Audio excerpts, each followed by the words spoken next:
भावना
అదే రీతిగా నిలిచి ఉండి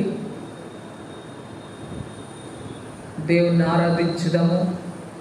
దేవుడు ఆత్మ గనుక ఆయన ఆరాధించువారు ఆత్మతోనూ సత్యముతోనూ ఆరాధింపవలెను. మన తండ్రి అయిన దేవుని నుండి ప్రభు అయిన యేసు క్రీస్తు నుండి కృపా సమాధానములు మీకు కలుగును గాక. ఇది యెహోవా ఏర్పాటు చేసిన దినము, దీని యందు మనం ఉత్సహించి సంతోషించదాం. ఓ ప్రభువా, మా పెదవులు తెరువుము. తండ్రికి నీ కుమారునికి నీ పరిశుద్ధాత్మకును మహిమ కలుగును గాక. ఆది యందును ఇప్పుడు ఎల్లప్పుడూ ఉన్నట్లు యుగయుగములు కలుగును గాక. ఆమేన్. తండ్రివైన దేవా, నీ శక్తి వల్లను జ్ఞానము వల్లను సమస్తమును సృష్టించినందుకును, నీ కుమారుని మా రక్షకునిగా ఇచ్చుట వల్ల లోకమును ఎంతో ప్రేమించినావని రుజువుపరిచినందుకును నిన్ను స్తుతించుచున్నాము. కుమారుడవైన దేవా, మా అపరాధముల నిమిత్తం అప్పగింపబడిన నీవు తిరిగి లేచుట వల్ల మమ్మను నీతిమంతులుగా చేయుటకు పాపము తప్ప అన్ని విషయములలో మా వలె చేయబడినందులకై నిన్ను స్తుతించుచున్నాము. పరిశుద్ధాత్ముడమైన దేవా, సత్యమంతటిలోనికి నడిపించి మా హృదయములలో దేవుని ప్రేమను కుమ్మరించినందుకై నిన్ను స్తుతించుచున్నాము. తండ్రి, కుమారుడు, పరిశుద్ధాత్ముడమైన దేవా, యుగయుగములకు నీకే సమస్త స్తుతి మహిమ కలుగును గాక. ఆమేన్. పాప ఒప్పుకోలు పిలుపు వాక్యములు. నేను లేచి నా తండ్రి యొద్దకు వెళ్ళి, తండ్రి, నేను పరలోకమునకు విరోధముగాను నీ ఎదుటను పాపము చేసితిని. ఇక మీద నీ కుమారునని కుమార్తెను అనిపించుకున్నట్టుకు యోగ్యులము కాదు. మనము పాపము లేని వారు మనం చెప్పుకొని ఎడల మనలను మనమే మోసపుచ్చుకుంటాము, మరియు మనలో సత్యం ఉన్నది.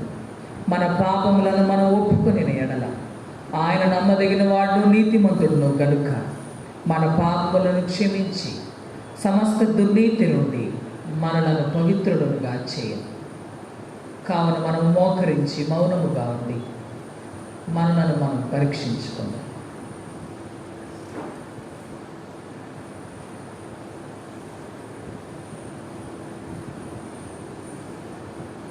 సర్వశక్తి గల దేవుని ఎదుట మన పాపములను వినయముతో ఒప్పుకుందాం.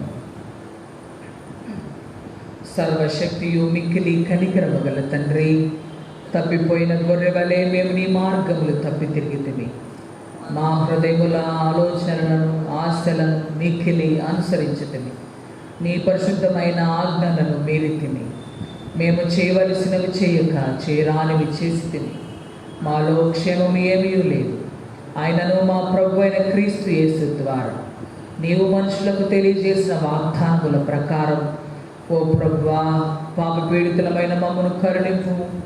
ఓ దేవా, తమ తప్పిదము ఒప్పుకొని వారిని కాయం, పశ్చాత్తాపపడు వారిని తిరిగి చేర్చుకొను. మరియు మిక్కిలి కనికరము గల తండ్రి, నీ పరిశుద్ధ నామమునకు మహిమ కలుగులాగున మేమిక భక్తి, నీతి, సుబుద్ధులతో జీవించులాగున ఆయన నిమిత్తము దయచేయము. ఆమేన్.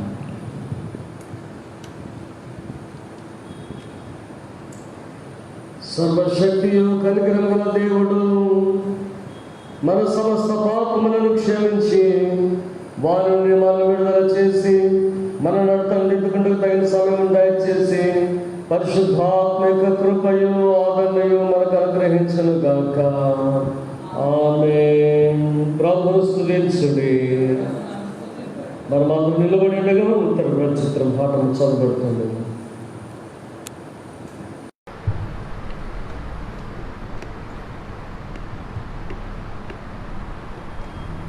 నూట 19వ దావీదు కీర్తన 97 నుంచి 104 వరకు ఉన్న వాక్యం ఉత్తరప్రచిత్రంగా చదవబడుతుంది.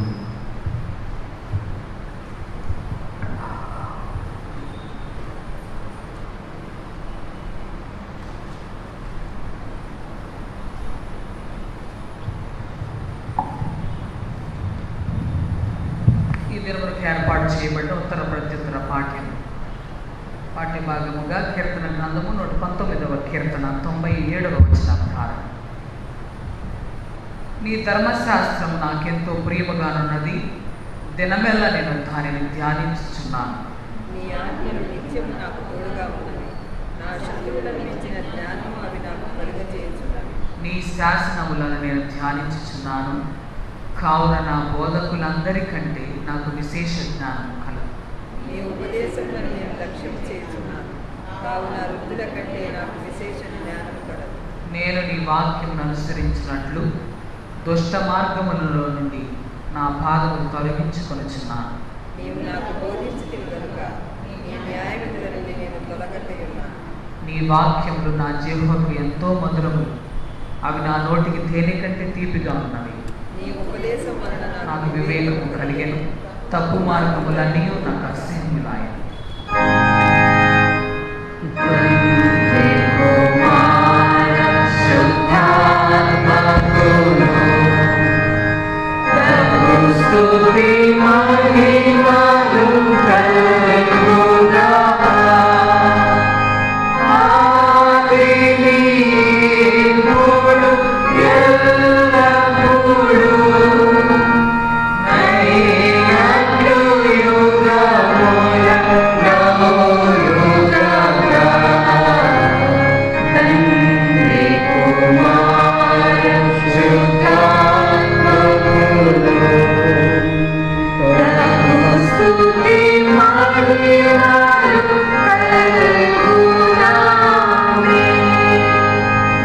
కూర్చోనండి. మొదటి పాఠం చదవబడుతుంది.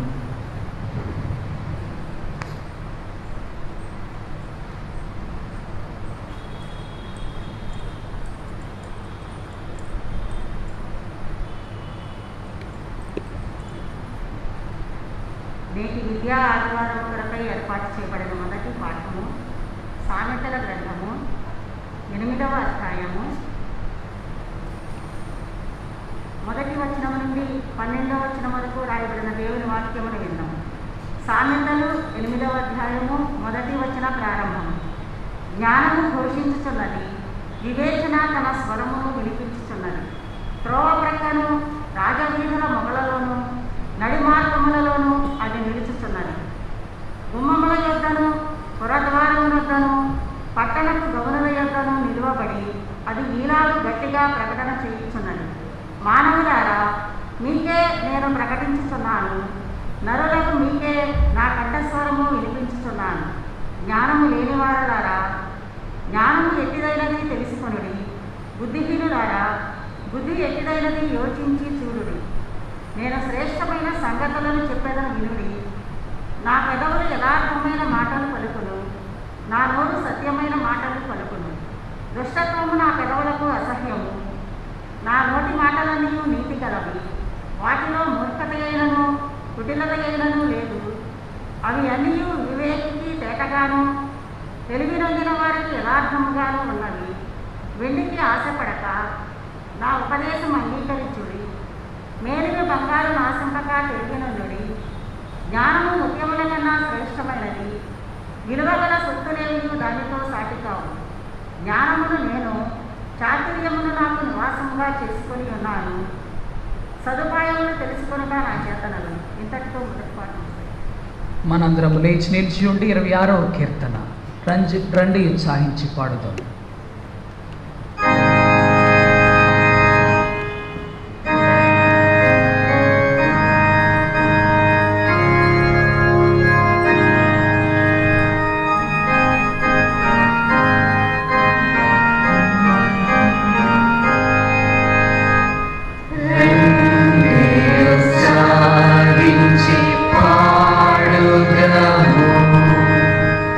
రక్షణ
ఆయన ముందర బ్రతుకుదము.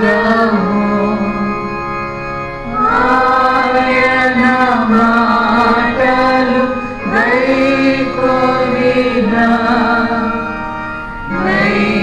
అవి మనకెంతో మేలగును. రండి ఉత్సాహించి పాడుదము. రక్షణ దుర్గము మన ప్రభువే. తండ్రి కుమార శుద్ధాత్మకును స్తుతి మహిమలు కలుగుగాక. ఆదిని ఇప్పుడు ఎల్లప్పుడూ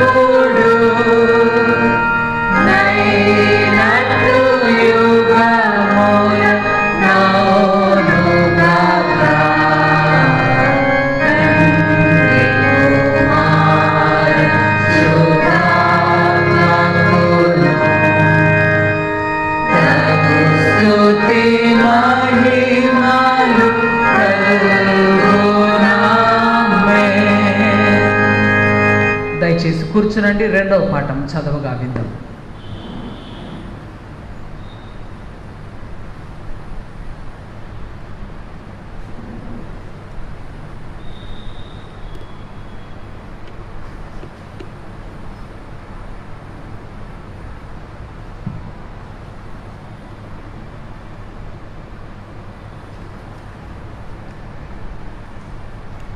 ఈ దినమునకై ఏర్పాటు చేయబడిన రెండవ పాఠ్యభాగము మార్కు సువార్త 6వ అధ్యాయము 34వ వచనము నుండి 44వ వచనం వరకు వ్రాయబడిన దేవుని వాక్యం.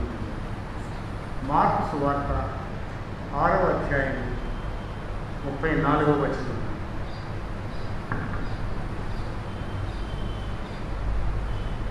కనుక యేసు వచ్చి ఆ గొప్ప జనసమూహమును చూచి వారు కాపరి లేని గొర్రెల వలె ఉన్నందున వారి మీద కనికరపడి వారికి అనేక సంగతులను బోధింపసాగాను.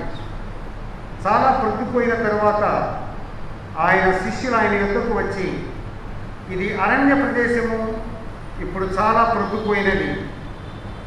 చుట్టుపట్ల ప్రదేశములకును గ్రామములకును వారు వెళ్ళి భోజనమునకేమైనాను కొనుక్కొనుటకు వారిని పంపివేయమని చెప్పిరి. అందుకు ఆయన, మీరు వారికి భోజనం పెట్టుడనగా వారు, మేము వెళ్ళి 200 దేనారముల రొట్టెలు కొని వారికి పెట్టుదుమా అని ఆయన అడిగిరి. అందుకు ఆయన, మీ యొద్ద ఎన్ని రొట్టెలు ఉన్నవి, పోయి చూడుడని వారితో చెప్పాను. వారు చూచి తెలుసుకుని 5 రొట్టెలను 2 చేపలు ఉన్నవని. అప్పుడు ఆయన, పచ్చిక మీద అందరూ పంక్తులు పంక్తులుగా కూర్చుండవలనని వారికి ఆజ్ఞాపింపగా వారు 100 మంది చొప్పునను 50 మంది చొప్పునను పంక్తులు తీరి కూర్చుండిరి.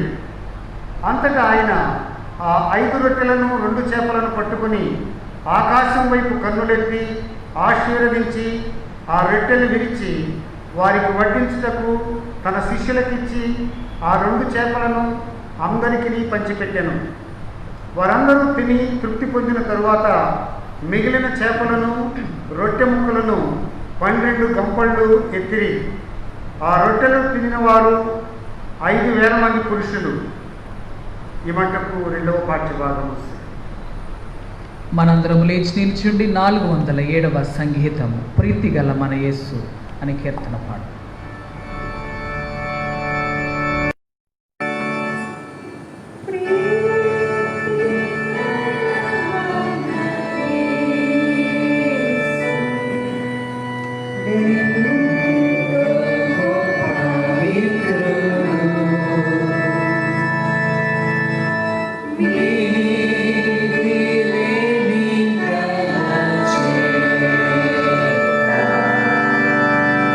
Ah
ప్రార్థన. మహోన్నతుడా, మా ప్రియ పరలోకపు తండ్రి, మీ ఘననామనికే వందనములు, స్తుతులు, స్తోత్రములు చెల్లించున్నాం. మరొక విశ్రాంతి దినను మా జీవితాలకు అనుగ్రహించి మీ పాద సన్నిధిలో చేరి మిమ్మల్ని స్తుతించడానికి మీరు మాకు ఇచ్చిన గొప్ప భాగ్యాన్ని బట్టి మీకు వందనాలు. కుడి వచ్చిన మీ జనులను మీరు దీవించండి, రాలేకపోయిన వారిని దయతో క్షమించండి. కుడి వచ్చిన మేము నిన్ను స్తుతించుండగా, ఈ సమయం ముందు నీ వాక్య ధ్యానం చేర్చుండగా, నా నోటి మాటలు మా అందరి హృదయ ధ్యానములు నీ దృష్టికి అంగీకారంగా నిమ్మని ప్రభు యేసుక్రీస్తు వారి పుణ్యనామమున ప్రార్థించున్నాం పరమ తండ్రి. ఆమెన్. దయచేసి కూర్చోనండి.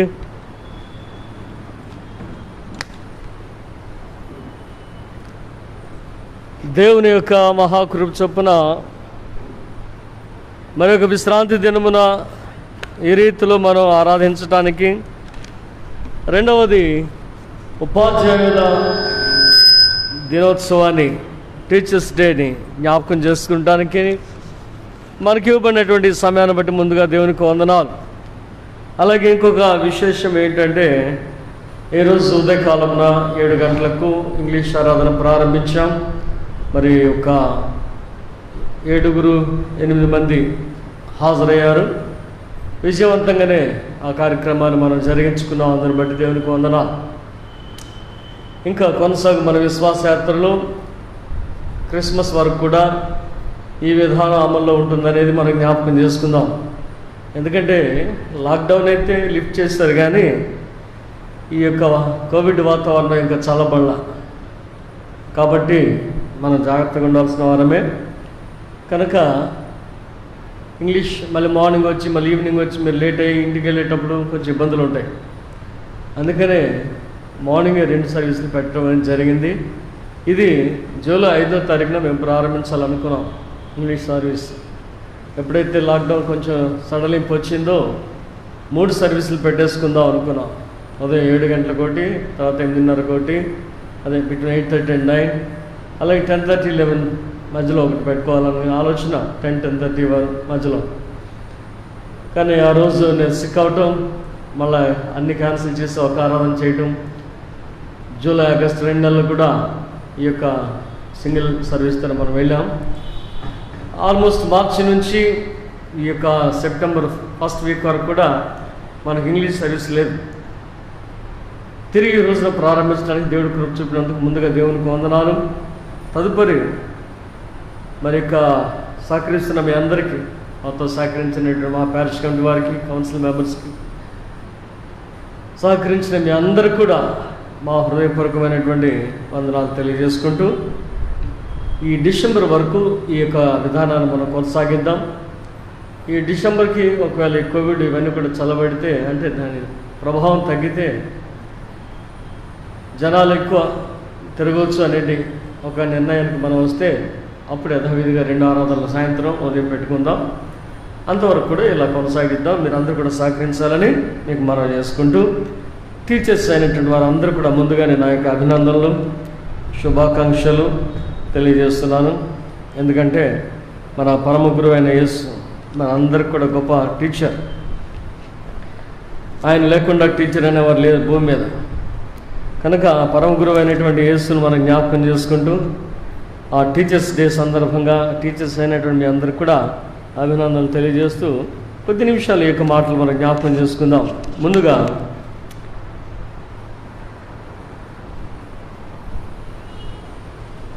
మార్క్స్ వార్త 10వ అధ్యాయం 17వ వచనం మనం చూసినట్లయితే, ఒక యవనస్తుడు లేదా ధనవంతుడు ఆయన దగ్గరికి వచ్చి అడుగుతున్నాడట, సద్బోధకుడా అన్నాడు. ఏమన్నాడు? సద్బోధకుడా, గుడ్ టీచర్, గుడ్ టీచర్. ఏమిటి ఆయనకు ఆంతర్యం అనేది తర్వాత మనం చూద్దాం చివరిలో. అయితే సంబోధించిన విధానంలో సద్బోధకుడా, గుడ్ టీచర్ అని మొదలుపెట్టాడు.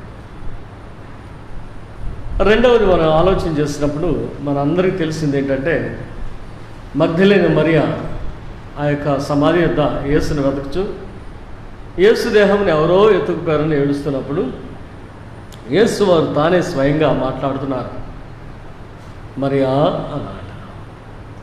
ఎప్పుడైతే ప్రభు వారి యొక్క స్వరం ఆమె గుర్తుపట్టిందో వెంటనే ఏమంది?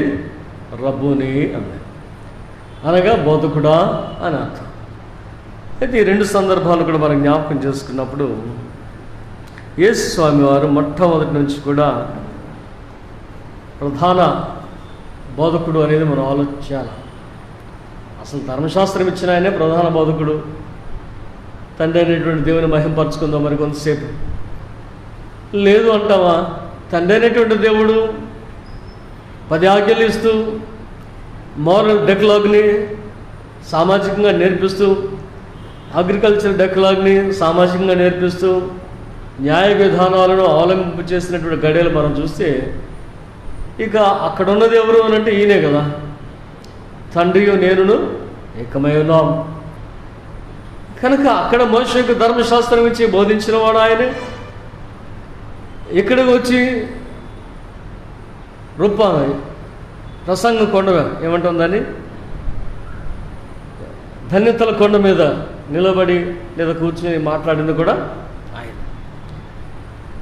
కనుక ఎవరైనప్పటికీ కూడా తండ్రిగా కుమారుడిగా ఆయన యొక్క జ్ఞానాన్ని మనం జ్ఞాపకం చేసుకుని ఆయన యొక్క బోధనను బట్టి ఆయనకు మహిమను ఆరోపించవలసిన వారు ఉన్నాం. అయితే స్వామి వారు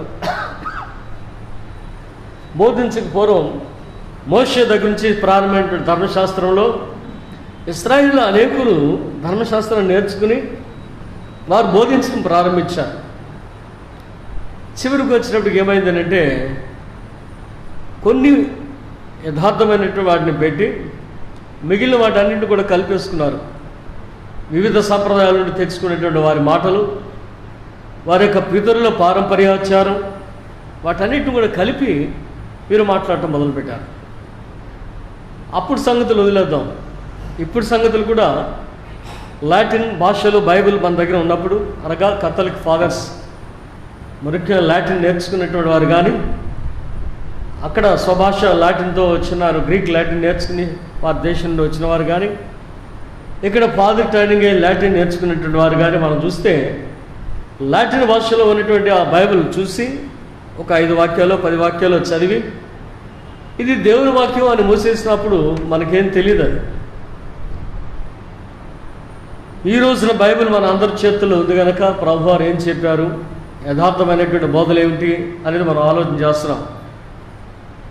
అయితే ఆ రోజుల నుంచి ఈ రోజుల వరకు కూడా, అంటే బైబిల్ మన చేతికి అందే వరకు కూడా బోధకుడు ఏది చెప్పాడో దానినే మనం మనసులో పెట్టుకున్నాం.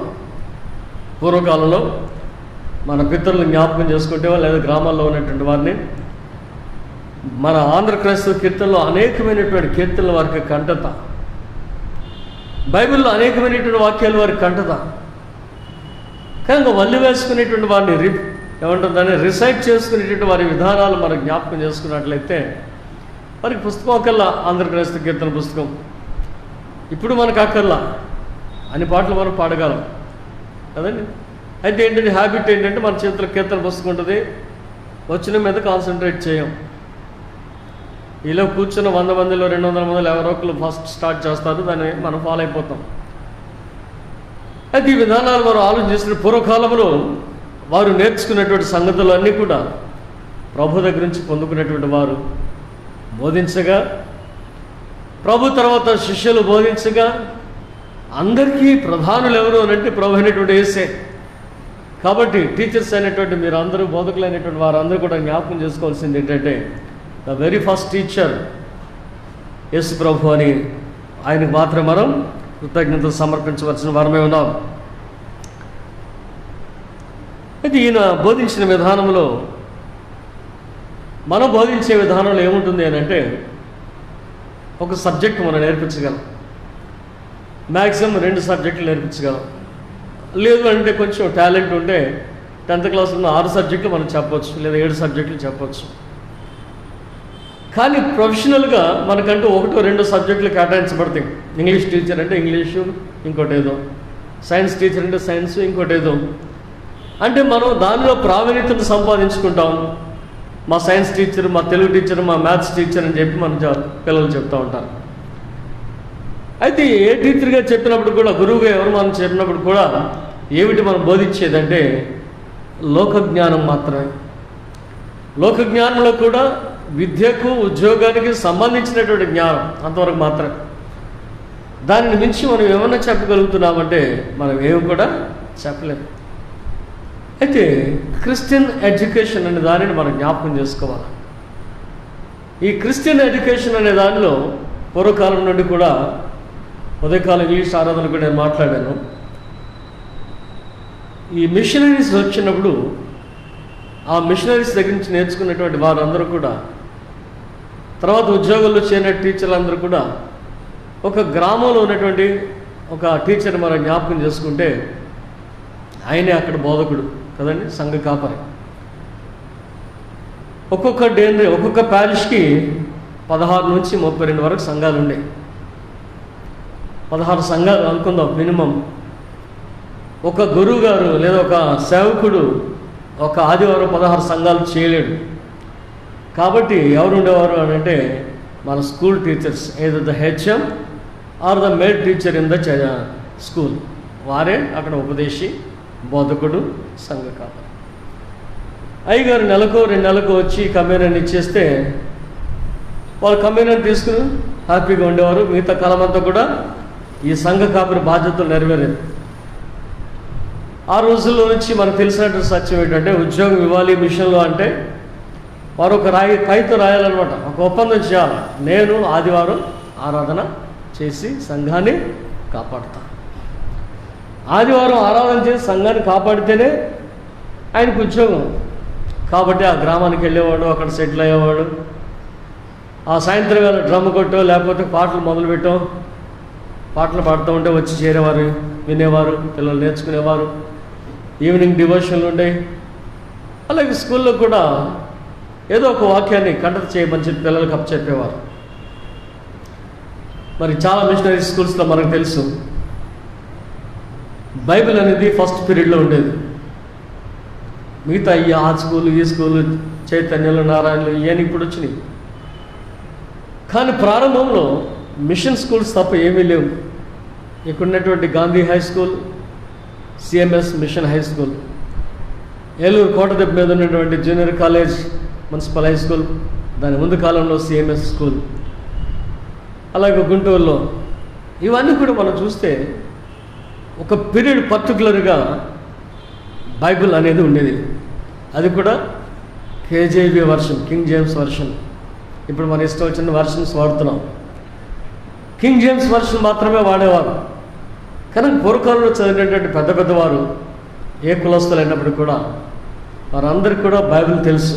వారు ఇష్టపడినా ఇష్టపడకపోయినా బైబిల్ అనేది ఒక సబ్జెక్టుగా ఉండేది అనేది మనం జ్ఞాపకం చేసుకున్నట్లయితే, ఈ రోజుల్లో మనం ఎంతవరకు బైబిల్ గురించి ఆలోచన చేస్తున్నాం తెలియదు. కానీ వారు కనీసం దైవత్వం మీద భయం లేకపోయినప్పటికీ కూడా సబ్జెక్టుగా దానిని నేర్చుకోవాల్సినటువంటి అవసరం ఉండేది. కాబట్టి ఆ రోజుల్లో టీచర్స్ క్రిస్టియన్ ఎడ్యుకేషన్కి ఎక్కువ ప్రాముఖ్యత ఇచ్చారు. మిషనరీస్ ఎడ్యుకేషన్లో పాటు క్రిస్టియన్ ఎడ్యుకేషన్ ఎక్కువ నింపారు అనే దాన్ని మనం ఆలోచించాలి. అందువలన ఒక డిసిప్లైన్ లైఫ్ ఆ రోజుల్లో ఉన్నటువంటి విద్యార్థులకు వచ్చింది. ఉన్నతమైనటువంటి స్థానాలకు వారు వెళ్ళారు. తర్వాత వారి బిడ్డలు ఆశీర్వించబడ్డారని దాన్ని చూస్తే ఎందుకు మొట్టమొదటిగా టీచర్స్ అనేటువంటి వారు ministers of liberation for wisdom and knowledge, ఈ జ్ఞానం కొరకు తెలివిని అందించడానికి, వారిని విమోచింపు చేయడానికి సేవకులైనటువంటి వారు టీచర్స్. ఆ గురువు అనేటువంటి మాట మనకు అందరికీ తెలిసిందే. ఎవరు గురువు అంటే చీకటిని తోలివేసేటువంటి వాడు, మనలో ఉన్నటువంటి అజ్ఞానాన్ని తోలివేసేటువంటి వాడు. చాలాసార్లు జ్ఞాపకం చేసుకునే ఈ మాటలు. కనుక ఒక అజ్ఞానాన్ని తోలివేయగలిగినటువంటి వాడు, అనగా వెలుగును నింపగలిగినటువంటి వాడు, జ్ఞానాన్ని నింపగలిగిన వాడు ఒక టీచర్ మాత్రమే అనే దాన్ని ఆలోచన చేసినట్లయితే, క్రిస్టియన్ ఎడ్యుకేషన్ యొక్క ప్రాముఖ్యత ఎందుకు అనంటే మన యొక్క ఆత్మీయ జీవితాలు వర్ధిల్లటానికి, రెండవది మన సంఘ జీవితం వర్ధిల్లటానికి, మూడవది మన సహవాసం వర్ధిల్లటానికి. ఎందుకు కావాలి బైబిల్ మనకి? బైబిల్ జ్ఞానం అని అంటే, ఆధ్యాత్మికంగా ఒక వ్యక్తి వర్ధిల్లాలి అని అంటే క్రిస్టియన్ ఎడ్యుకేషన్ అవసరం, దానిలో బైబిల్ జ్ఞానం అవసరం. రెండవది, మనం జ్ఞానం సంపాదిస్తే మనకేమిటి అని అంటే సంఘము క్షేమాభివృద్ధి పొందుతుంది కదండి. ఆ సొసైటీలో లేదంటే ఆ ఊరిలో ఎంతమంది ఎడ్యుకేటెడ్ ఉంటే ఆ ఊరికి అది అంత దీవెనకరమైనటువంటి స్థితి. అందరూ పొలం పనులు చేసుకునేవాళ్ళు, లేదా అందరూ ఇంకొక ఉద్యోగాలు చేసుకునేవాళ్ళు, అందరూ చిన్న చిన్న పనులు చేసుకునే ఆ ఊరికి పేరుండదు. కనుక ఇప్పుడు మన వాళ్ళు చాలామంది చూస్తామంటే పక్కా పల్లెటూరు నుంచి వచ్చినటువంటి ఐఏఎస్ ఆఫీసర్లు ఉన్నారు. పక్కా పల్లెటూరు నుంచి చాలా గ్రామాల్లో మనం జ్ఞాపకం చేసుకోవచ్చు. ఎక్కడి నుంచి వచ్చారు వీళ్ళంటే వాళ్ళు చెప్పుకుంటారు, పలానా కలెక్టర్ గారు మా ఊరు ఆయనే. అలాగే చాలామంది ఎడ్యుకేటెడ్ పీపుల్ ఉన్నప్పుడు వారికి సంఘం అభివృద్ధి చెందడానికి అవకాశం. రెండవది, దీనివలన సహవాసం అభివృద్ధి పొందుతుంది. దేవుడు తన సంఘం ఎలా జ్ఞానంతో నింపబడాలో, తెలివిలో ఎదగాలో అలాగ సహాయం చేసేటువంటి దేవుడు అనేది ప్రభువుని గురించి మనం జ్ఞాపకం చేసుకుంటాం. మరి ముఖ్యంగా బైబిల్లో ఉన్నటువంటి విధానంలో ఒక 5 పుస్తకాలు మనకి చాలా ప్రాముఖ్యమైన పుస్తకాలు. వేదాంత భాషలో వీటిని విజ్డమ్ లిటరేచర్ అంటారు. యోబు గ్రంథం అందరికి తెలిసింది, కీర్తనల గ్రంథం, సామెతల గ్రంథం, ప్రసంగి, పరమగీతం. యోబు, కీర్తనలు, సామెతలు, ప్రసంగి, పరమగీతం, ఈ 5 గ్రంథాలని కలిపి విజ్డమ్ లిటరేచర్ అంటారు బైబిల్లో వేదాంతపరంగా. ముందున్న 5 కూడా చాలాసార్లు మనం జ్ఞాపకం చేసుకున్నాం. ఏంటది? ఆది కాండము,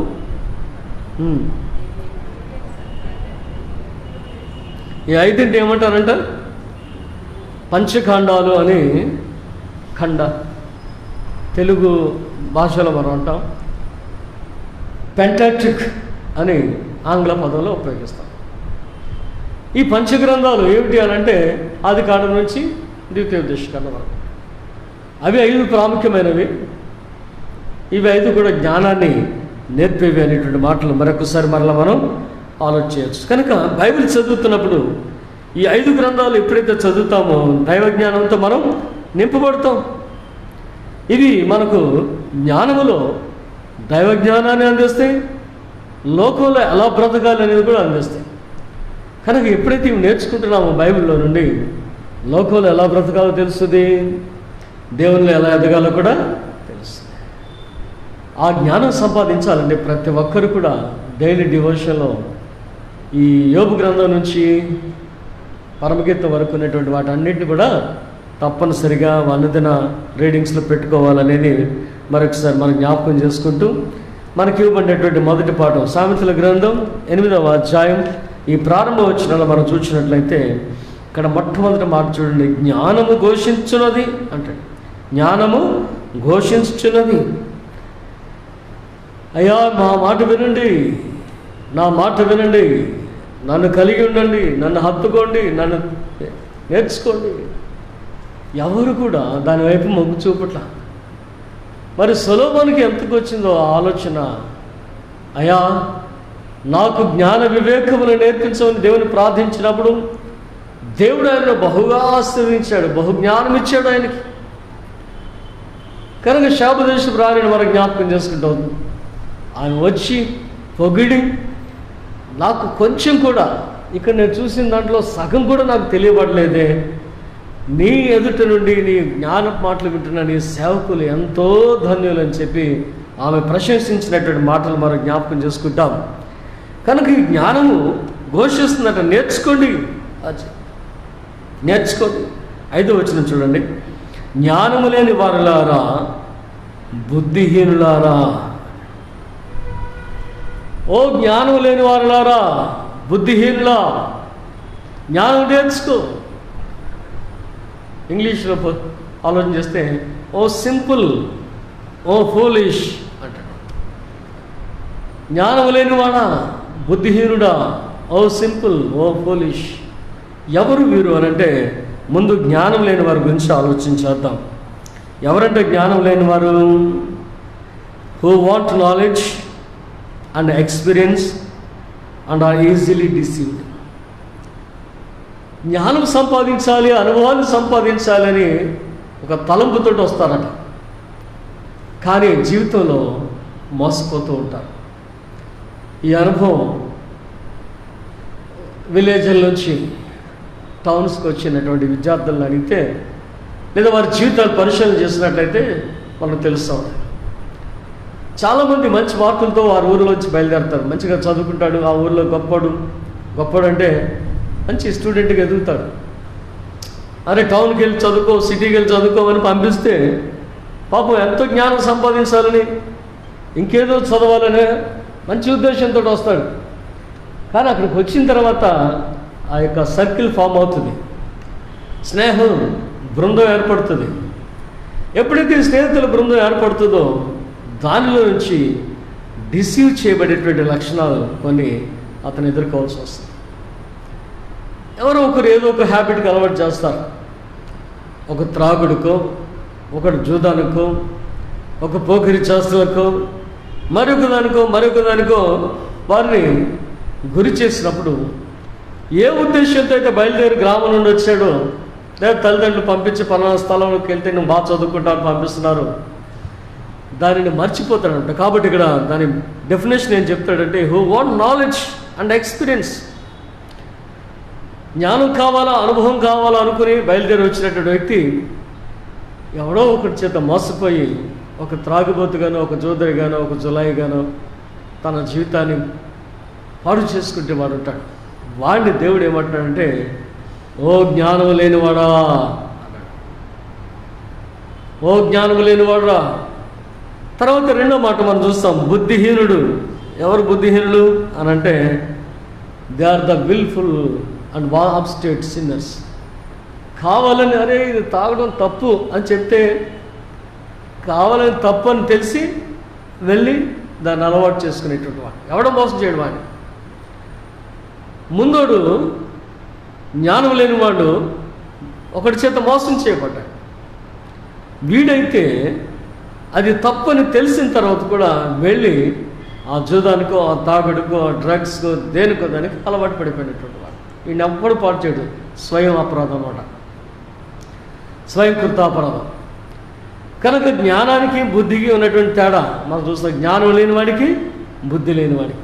వాడేం మోసపోతాడు, వీడు కావాలని వెళ్ళి చెడు అలవాట్లు నేర్చుకుంటాడు. కానీ వీళ్ళిద్దరు కూడా దైవ గ్రంథం హెచ్చరిక చేస్తున్నటువంటి మాటలు మనం జ్ఞాపకం చేసుకున్నట్టు, బుద్ధిహీనులు ఎలా ఉంటారట? 53వ అధ్యాయం కీర్తన 53:1 చూస్తాం. దేవుడు లేడని బుద్ధిహీనులు ఏం చేస్తారట? తమ హృదయంలో దేవుడు లేడు. మనం సత్యాకి ఏమవుతుంది మనకేం తెలుసు? అసలు దేవుడు ఉన్నాడో చూపించు. సరే, హేతువాదులు వదిలేయండి. బుద్ధిహీనులై మాట్లాడేటువంటి అనేక మందిని మనం జ్ఞాపకం చేసుకోవచ్చు. ఈ బుద్ధి లేని వాడు ఎలా ప్రవర్తిస్తాడో సామెతల గ్రంథకర్త చెప్తున్నాడు. చూడండి ఒకసారి 7వ అధ్యాయం 7వ వచనం చదవము.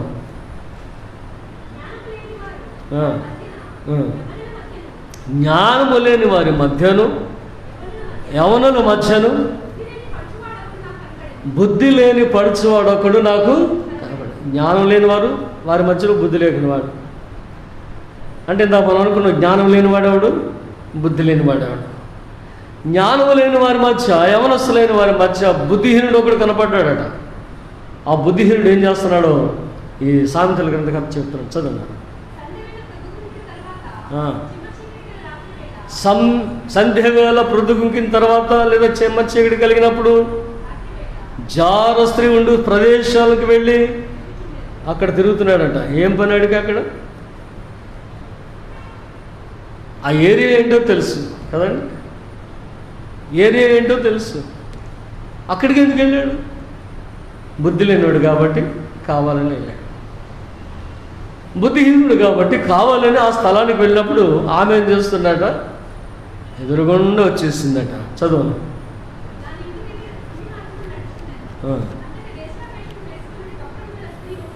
వేశ్యావేశం వేసుకున్నటువంటి కపటం గల స్త్రీ ఒకటి వారిని ఎదుర్కొని వచ్చాను అంటాడు. కనుక ఇక్కడ డిఫరెన్స్ మనకు తెలిసి ఉంటుంది, మీరు చదివి ఉంటారు కాబట్టి. వాళ్ళు ప్రొఫెషనల్స్, వాళ్ళు వదిలేయాలి. వేశ్యలైనటువంటి వారు ప్రొఫెషనల్స్. ఇక వాళ్ళ యొక్క విధానం వదిలేస్తే వీళ్ళెవరు అంటే ఇప్పుడు వీడిని ఎదుర్కొంటాకు వచ్చింది ఒకవేళ వేశ్య అయితే అది ప్రొఫెషన్, తప్పులేదు. కానీ ఈమె ఒక ఇల్లాలు ఒక పరపురుషుని కొరకు వచ్చినటువంటి విధానం అన్నమాట. ఏమంటుందో చూడండి ఒకసారి. స్వేచ్ఛగా తిరుగునది, ఇంట నిలవు, ఇంటి ఎదుట బయట తిరుగుతూ ఉంటుంది. తర్వాత కిందకు వచ్చాను. పురుషుడు ఇంట లేడు, వ్యాపారం కొరకు వెళ్ళాడు, తిరిగి చాలా కాలం తర్వాత వస్తాడు అంటే అమావాస్య వరకు కూడా ఇంకా రాడు. కాబట్టి రండి లేదా రమ్ము అని చెప్పి తీసుకెళ్ళిందట. వీడు ఎలా వెళ్ళాడు? వదకు తీసుకుని పోబడినటువంటి గొర్రె పిల్ల వలే లేదా పశువు వలే. 22వ వచనం చూడండి. పశువు వదకు పోయినట్లు ఆడు కూడా జీవితం కూడా అయిపోయింది. అలాగే బుద్ధిహీనుడు కావాలని వెళ్ళి ఎలాగను పాడైపోతున్నాడో ఈ సామెతల గ్రంథకర్త ఖచ్చితంగా చెప్తాడు. 2 మాటలు. దేవుడు లేడంటాడట. ఇది తప్పు అని తెలిసిన తర్వాత కూడా ఆ తప్పు జరిగేటువంటి స్థలానికి వెళ్ళి తాను ఒక బలి పశువును చేసుకుని తన జీవితాన్ని పాడు చేసుకునేటువంటి వ్యక్తిగా ఉంటాడు. కాబట్టి చదువుకుందాను వెళ్ళి ఏమవుతున్నారు? చాలామంది జోదంలో పడిపోతున్నారు, త్రాగుల్లో పడిపోతున్నారు, వ్యభిచారంలో పడిపోతున్నారు, డ్రగ్స్లో పడిపోతున్నారు. ఇలాగ కూరుకుపోయినటువంటి యవనస్తులు ఎంతోమంది ఉన్నారు. 5వ తరగతి బాగా చదివాడండి, 6వ క్లాస్కి హై స్కూల్కి వెళ్ళాడండి, అక్కడ పాడైపోయాడండి. 10th క్లాస్ వరకు బాగా చదివాడండి, ఇంటర్మీడియట్ చైతన్యకి నారాయణకి వెళ్ళిన అక్కడ ఏదో ఒక కాలేజీలో మళ్ళీ ఆన్లైన్ ఎందుకు చెప్పడం, లేదా ఫలానా ఊరు వెళ్ళాడండి, అక్కడ పాడైపోయాడండి. ఎవరేం చేయగలరు? కనుక ఇలాంటి వారందరినీ కూడా మౌల్డ్ చేయాల్సిన టీచర్ 1 నుంచి 5 వరకు ఎలిమెంటరీలో వాళ్ళు ఎలా నేర్పించారు, 6 నుంచి 10 వరకు ఎలా నేర్పించారు, ఇంటర్మీడియట్లో ఎలా నేర్పించారు, డిగ్రీలో ఎలా నేర్పిస్తున్నారు. ఆ డిసిప్లైన్ అనేది చివరి వరకు వాడి యొక్క విద్యా జీవితం ముగిసే వరకు కూడా ఉన్నటువంటి టీచర్స్ అందరి యొక్క బాధ్యత అది. ఎలిమెంటరీలో బాగానే ఉన్నాడు, హై స్కూల్లో పాడవుతాడు, హై స్కూల్ కూడా బాగానే ఉంటాడు, కాలేజ్కి వచ్చినా పాడవుతాడు. So teacher has that responsibility.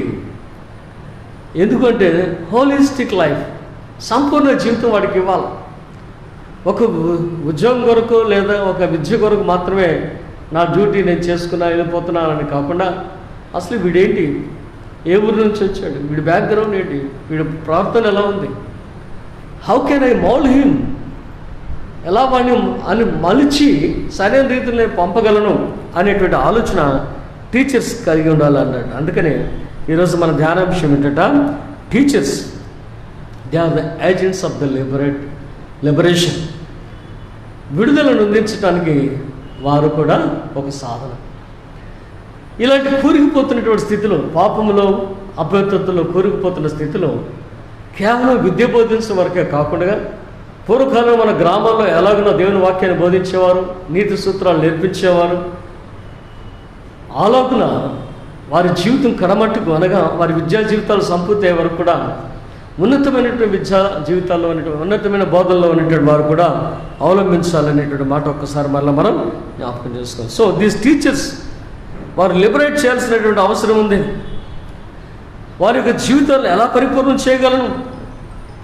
సరే, ఇంకొక మాట మనం జ్ఞాపకం చేసుకున్నట్లయితే దేవుడు తానే స్వయంగా జ్ఞాని, వీరు నా ప్రజలు అని చెప్పుకున్నాడట. లేదా మనమందరం ఆయన ప్రజలం, లేదా ఆ రోజున యూదులు, యూదా దేశం అంతా కూడా.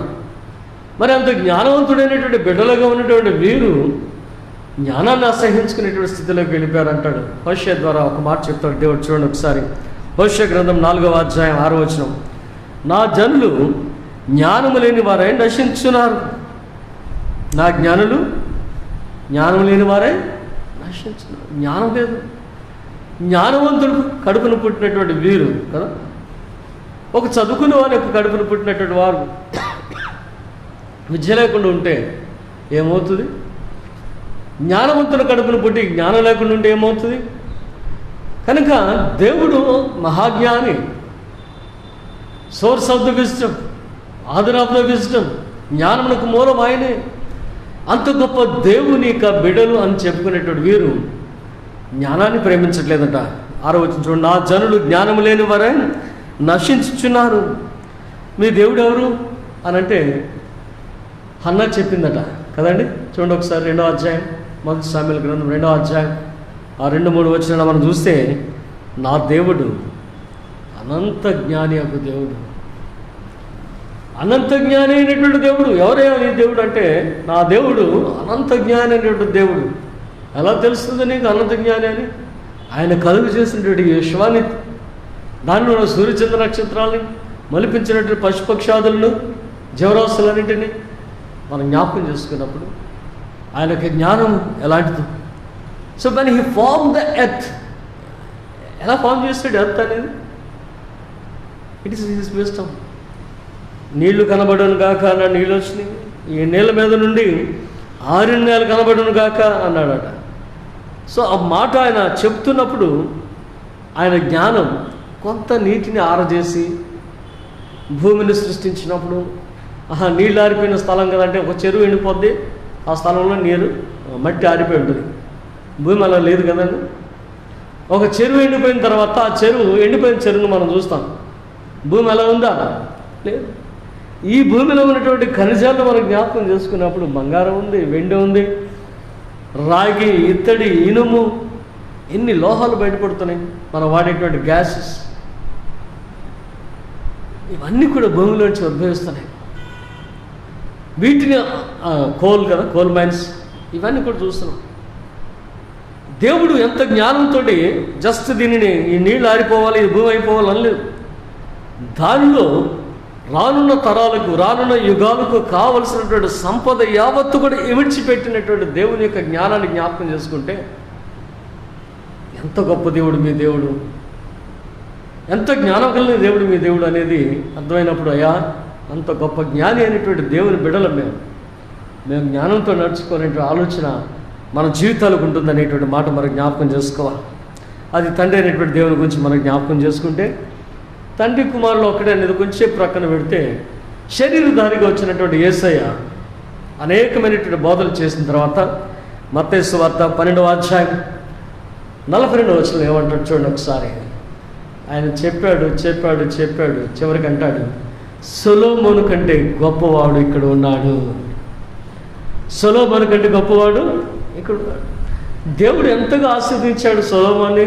సొలొమోనా, నీకు ముందు కాలంలో కానీ నీ తర్వాత కాలంలో కానీ ఎవరు కూడా నీలాంటి జ్ఞాని ఉండడయా?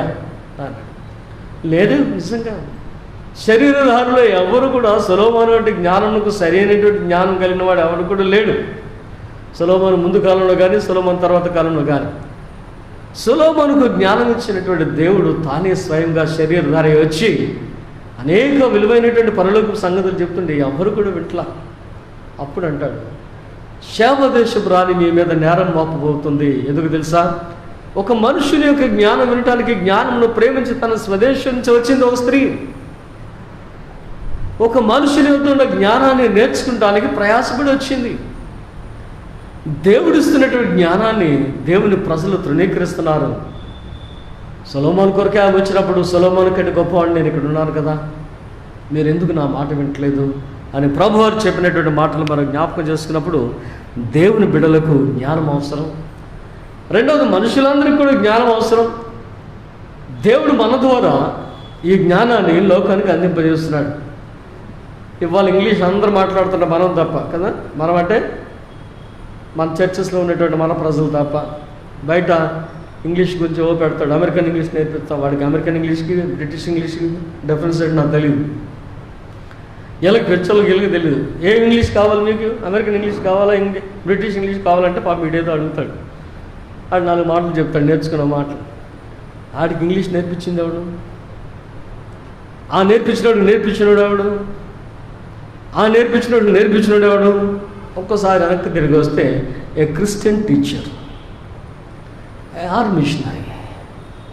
ఎవరు నేర్పించారు? ఒక 70-80 సంవత్సరాల క్రితం ఇంగ్లీష్ వీళ్ళందరికీ కూడా. ఇప్పుడు అన్ని ఇంగ్లీష్ మీడియం స్కూల్సే, అన్ని ఇంగ్లీషే కదండి. వీళ్ళందరూ ఇప్పుడు బోధిస్తున్నటువంటి వీళ్ళందరికీ కూడా నేర్పించినటువంటి మీ తాత ఎవరు, లేదా మీ ముత్తాత ఎవరు, ఆరంభం ఎవరు మీకు అని అంటే ఒక Christian teacher or the missionary. వీళ్ళు తప్ప నీకు ఇంగ్లీష్ నేర్పించినవాడు ఈ లోకల్ ఎవడో లేడు.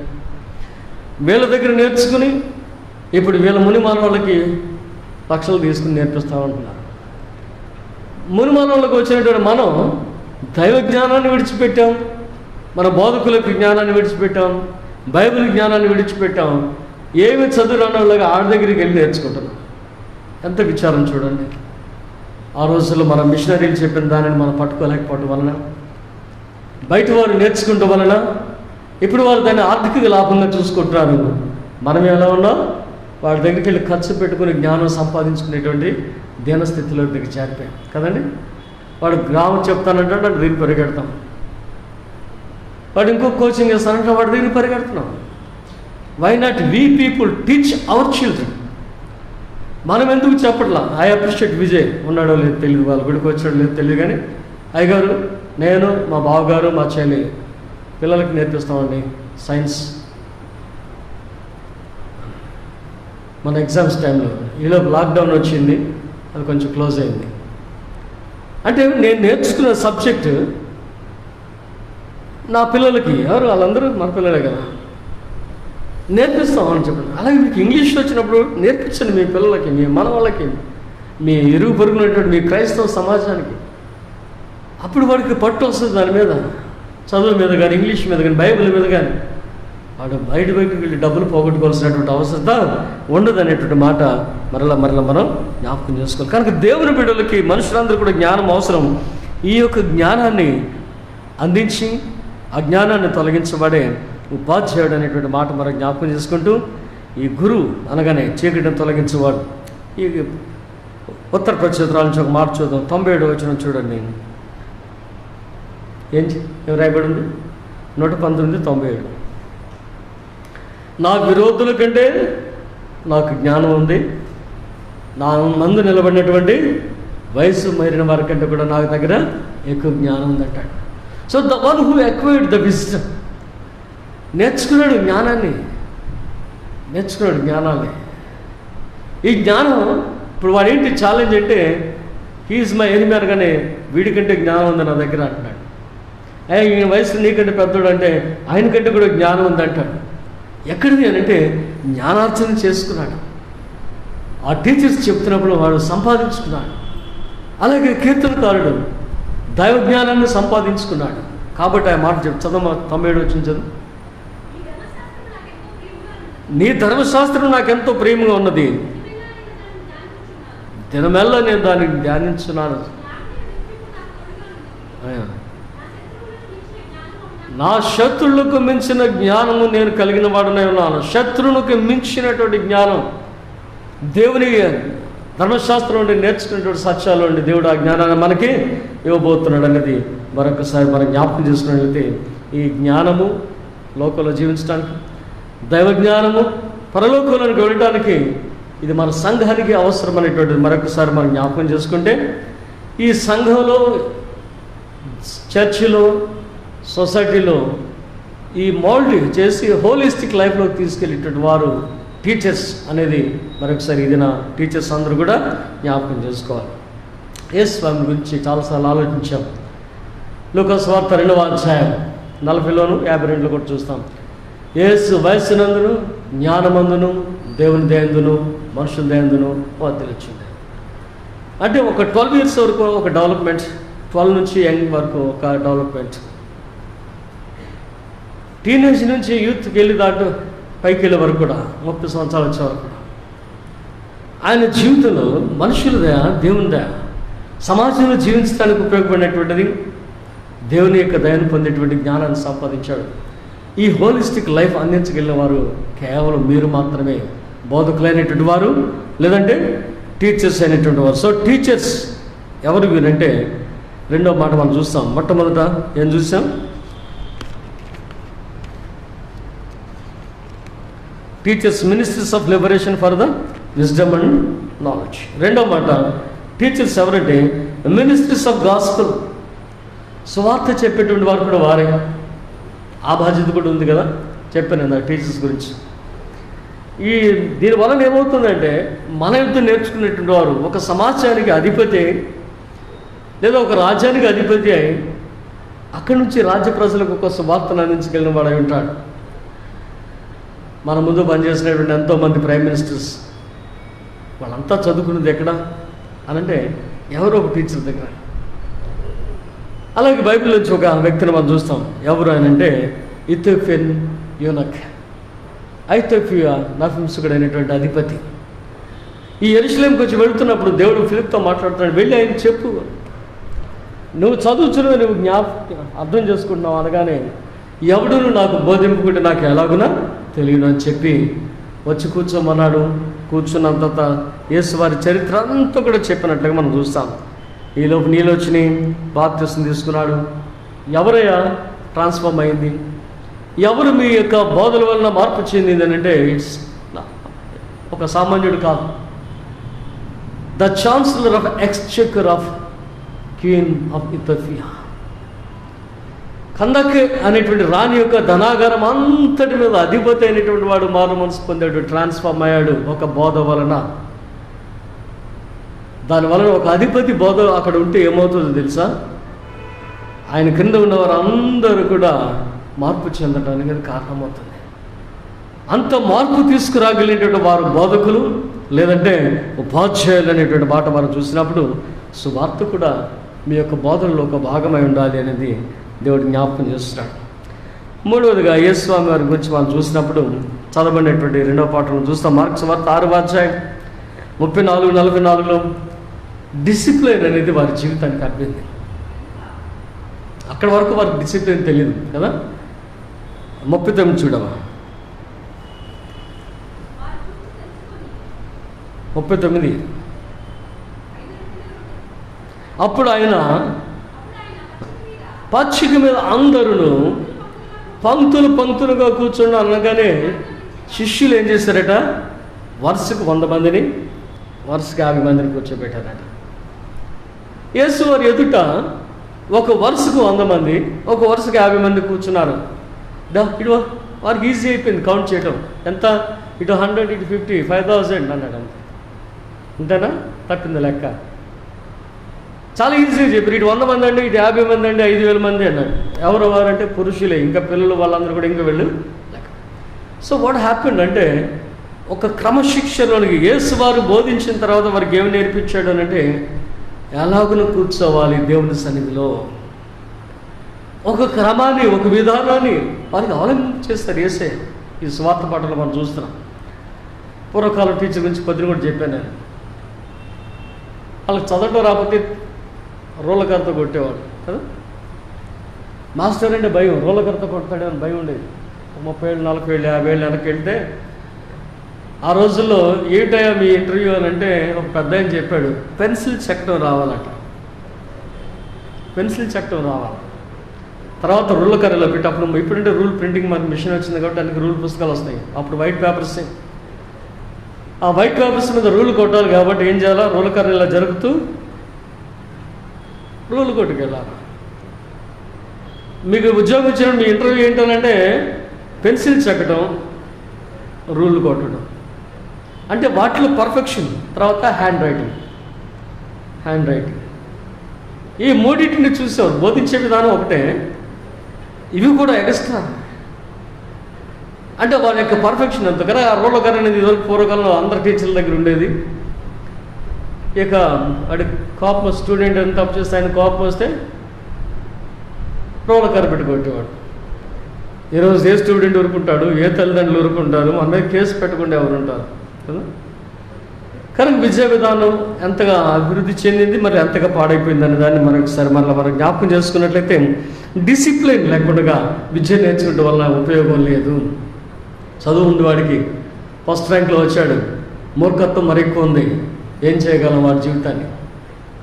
చదువు ఉంది, ఫస్ట్ ర్యాంక్లో పాస్ అయ్యాడు, కానీ కావాల్సినంత మూర్ఖత్వం ఉంది, ఏం చేయగలం వాడి జీవితాన్ని? మనం ఏం చేయలేం, ఎందుకంటే వాళ్ళు డిసిప్లిన్ అనేది లేదు. కనుక his life is a failure. Discipline లేదు, ఎక్కడో చోట దెబ్బతింటాడు డిసిప్లిన్ లేకపోవడం వల్ల. కనుక డిసిప్లిన్ అనేది ప్రభువారు మనకు నేర్పించినట్టు మనం జ్ఞాపకం చేసుకోవడం. ఇంకొక వ్యక్తిని గురించి ఒక్క మాట మనం చూద్దాం. యేసు వారి యొక్క బోధనలో ఒక వ్యక్తిని చూపిస్తున్నాడు. మార్కు సువార్త 10వ అధ్యాయం 17వ వచనం మనం చూస్తే, ఇందాక బిగినింగ్లో నేను చెప్పాను, ఒక వ్యక్తి ఆయన దగ్గరికి వచ్చి, చదవమ్మా చదివితే,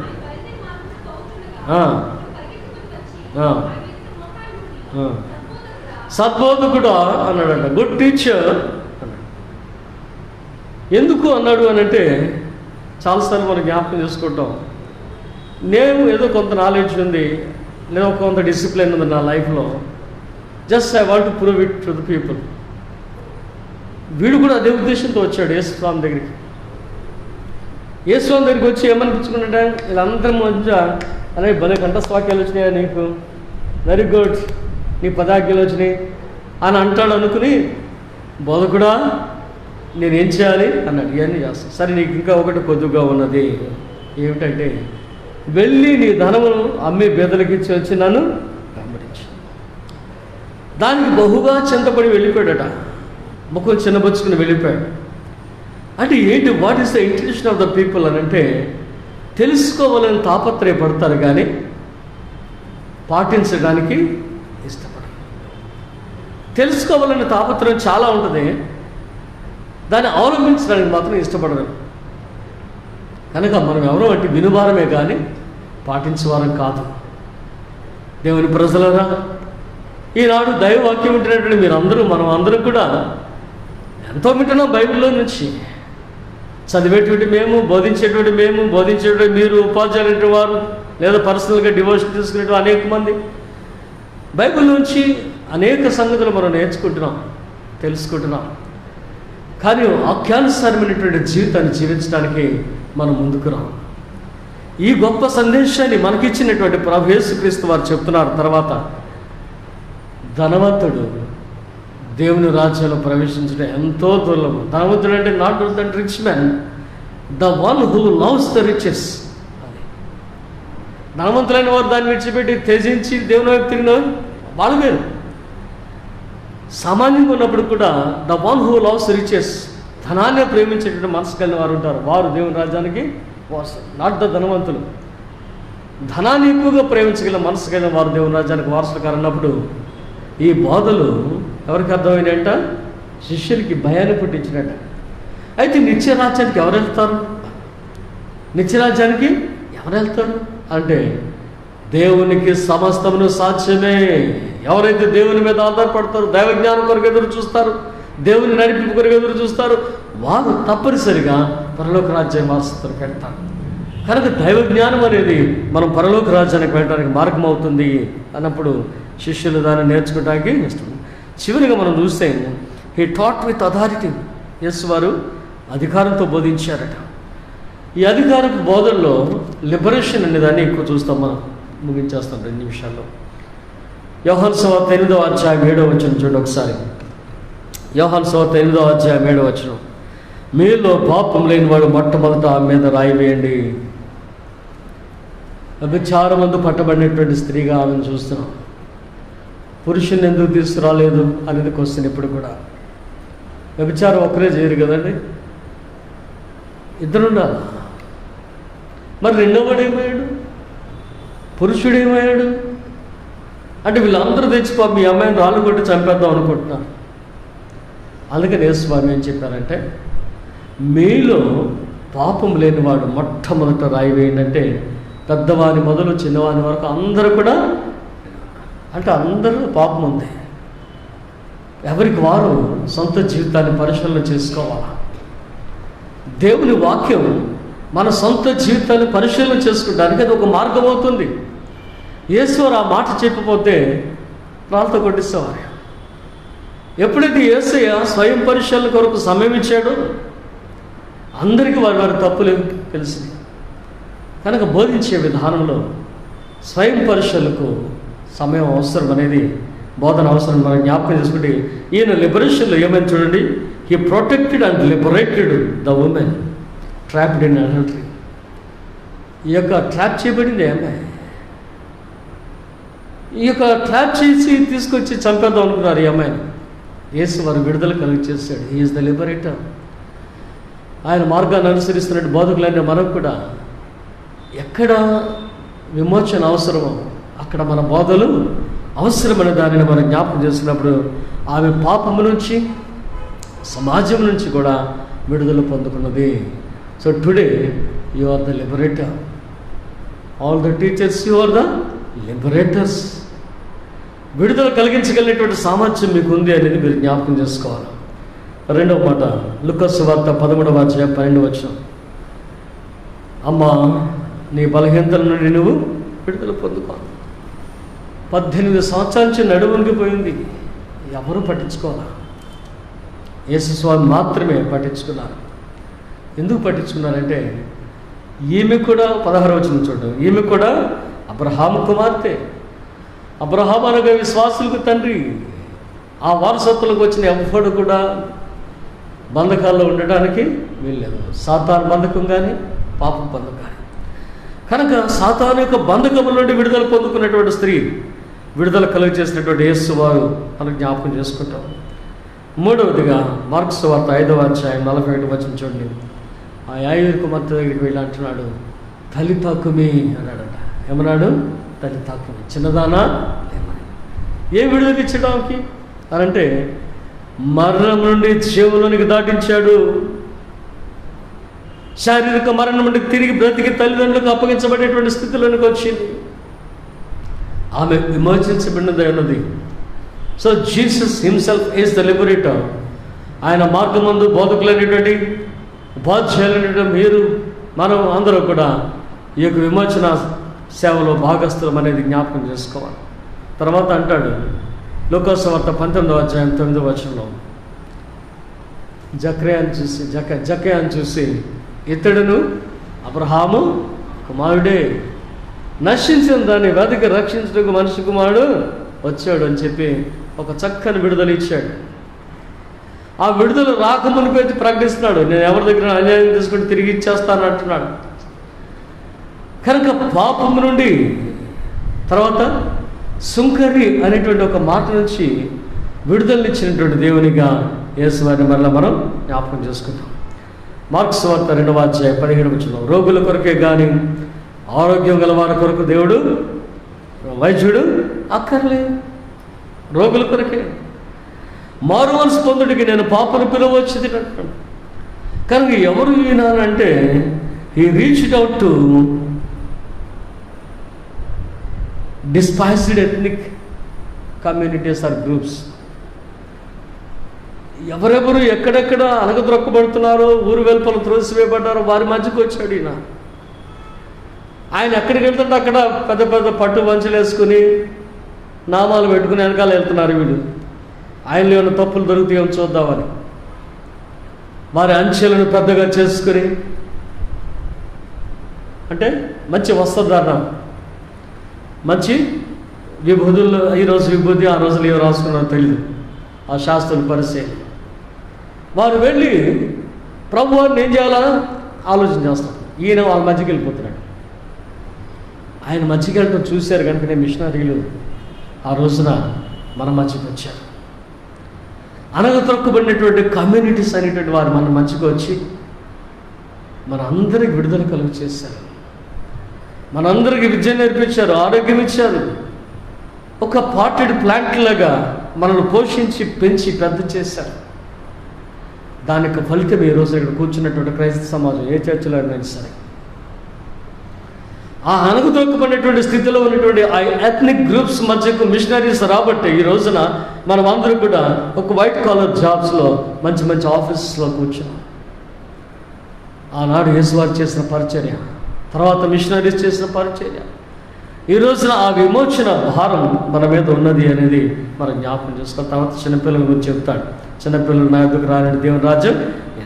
ఇవన్నీ విడిచిపెడితే శిష్యులు కూడా ఆయన ప్రొటెక్ట్ చేస్తున్న మాటలు చూస్తాం. మత్తయి సువార్త 12వ అధ్యాయం 3వ వచనం. దావీదు ఆకలి కొన్నప్పుడు ఏం తిన్నాడు? యాజకులు తప్ప మరి ఎవరు తినకుండా మందస్తపు రొట్టెలు తినలేదా? నా శిష్యులు ఈ వెన్నులు తింటే తప్పేంటి? నా శిష్యులు ఈ వెన్నులు తింటే తప్పేంటి?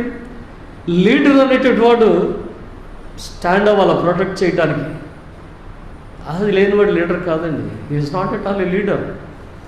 ఒక లీడర్ మన వెనకాల బ్యాచ్ ఉంది అని అంటే, నా వెనకాల ఉన్న బ్యాచ్ని నేను సపోర్ట్ చేసుకుంటే నేను లీడర్ని. నా వెనకాల ఉన్నవాడిని ప్రొటెక్ట్ చేసుకోకపోతే నేనేం లీడర్ని? చూస్తూ ఊరుకుంటారు మౌనంగా కొంతమంది. ఏం జరుగుద్దిలే అంటారు. They are not the leaders. విశ్రాంతి దినం పంట చేలలో కంకులు కోయటం తప్పే, వెన్నెడు తుంచడం తప్పే ధర్మశాస్త్ర ప్రకారం.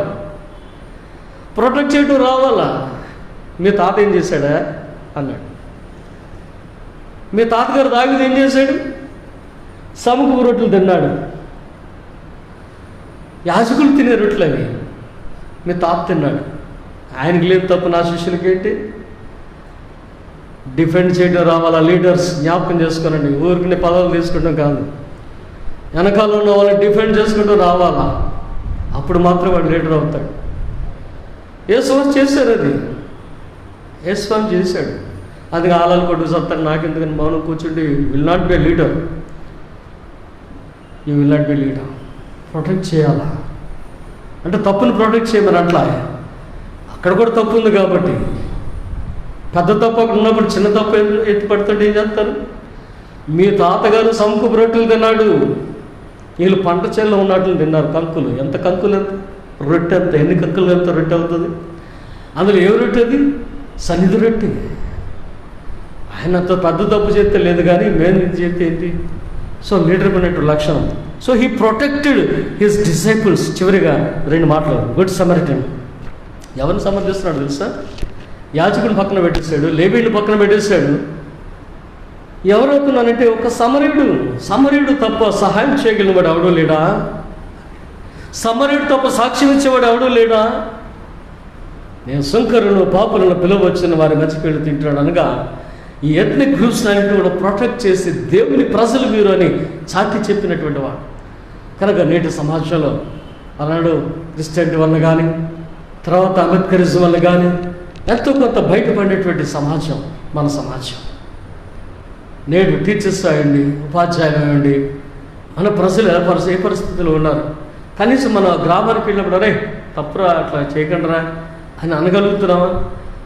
ఒకవేళ అంటే అడగడా నీకెందుకు లేవా ఇవాళ వచ్చే ఊళ్ళోకి రోజు ఇక్కడ ఉండేవాళ్ళు మేము, మీ తాత ఇక్కడ ఉండి ఉండొచ్చు, ఇవాళ వచ్చి మా గీతలు చెప్తామంటే అంటాడు.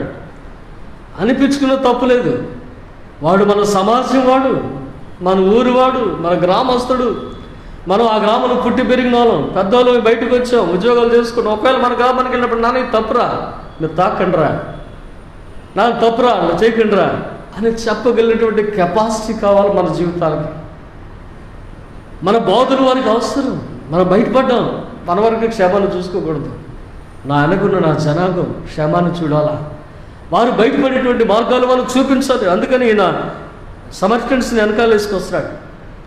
ఈ సమర్థన విమని గురించి కూడా ఒక మాట చెప్పి ముగించేస్తాను. జెన్యూన్ హోప్ అనేది ఆమె జీవితానికి ఇచ్చాడట. ఏమిచ్చాడు? Genuine hope. నిరీక్షణ లేదు ఆమె జీవితానికి. ఆమె జీవితానికి నిరీక్షణ లేదు. అయ్యా మా పెద్దలేమో గెరీస్ మీద అంటున్నారు, మీ పెద్దలేమో యెరూషలేములో అంటున్నారు, నేను ఎక్కడ ఆరాధించాలి? అమ్మా, ఆరాధించేవారు ఆత్మతోనూ సాక్షితోనూ ఆరాధించే కాలం వచ్చున్నది. అది ఇప్పుడే వచ్చి ఉన్నది. ఒక క్లారిఫికేషన్, ఒక నిరీక్షణ. నేను ఇచ్చి నీళ్ళు త్రాగోడు మరి ఎన్నడూ కూడా తట్టుకున్నాడు, ఇదిగో జీవజాలాలు నీకు ఇస్తున్నాను అంటున్నాడు. ఎంత గొప్ప బోధకుడు ఆయన. బోధలో నుండి నిత్య జీవంలోనికి నిరీక్షణగా నడిపించినటువంటి వాడు ఆయన. కానీ క్రైస్తవ బోధకులైన వారు, సేవకులైనటువంటి వారు, ఉపదేశకులైనటువంటి వారు నీ ప్రజలకు లేదా దేవుని ప్రజలకు చెప్పబడుతున్న వారికి ఏం చేస్తున్నావు? Your great master Jesus is the great liberator. నీ దైవజనుడు, నీ దేవుడు అయినటువంటి యేసు ఒక గొప్ప విమోచకుడు. ఆయన యొక్క వృత్తిని భారంగా తీసుకున్నట్టు, బాధ్యతగా తీసుకున్నటువంటి మీరు విమోచన పరిచారకులుగా ఉండాలని దేవుడు కోరుకుంటాడు. మనకెందుకు అనుకోకుండా ఎక్కడ అన్యాయం జరిగినా, ఎక్కడ ఆపద ఉన్నా, ఎక్కడ ఇబ్బంది ఉన్నా వాటన్నిటిని కూడా మనం చేపట్టి మన ప్రజలను లేదా దేవుని ప్రజలను చెప్పబడుతున్న వారిని విమోచించేటువంటి పరిచయం. లోకాన్ని విమోచించడం ఒక ఎత్తు, దేవుని ప్రజలు విమోచించడం ఒక ఎత్తు.